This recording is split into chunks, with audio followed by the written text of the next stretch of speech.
పాత కక్షలతోనే రాజుపై మాజీ ఎంపీ నందిగం సురేష్ దాడి చేశారని డీఎస్పీ మురళీకృష్ణ తెలిపారు. చంపాలనే ఉద్దేశంతోనే దాడి జరిగిందని వెల్లడించారు.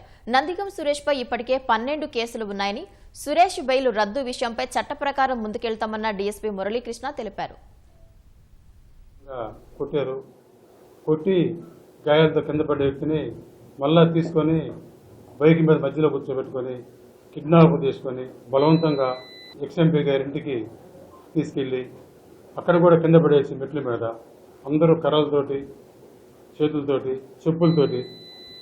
అందుకని సురేష్, వాళ్ళ భార్య, వాళ్ళ బ్రదరు, వాళ్ళ అనుచరులు అందరూ కూడా కొట్టడం జరిగింది. ఎక్స్ఎంపీ గారిని అదుపులో తీసుకోవడం జరిగింది. ఇన్వెస్టిగేషన్ పూర్తి చేసి మిగిలిన ముద్దాలు కూడా అదుపులో తీసుకుంటాం. ఎక్స్ఎంపీ గారి మీద ఇంతకుముందు 12 కేసులు నమోదయ్యాయి.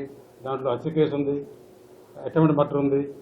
ఆ హత్య కేసులో కండిషన్ బెయిల్లో ఉన్నాడు. కండిషన్ బెయిల్లో ఉండి కూడా ఇంకొక వ్యక్తిని చంపుతానికి ప్రయత్నం చేసినందువల్ల ఇమీడియట్గా చర్య తీసుకోవడం జరిగింది.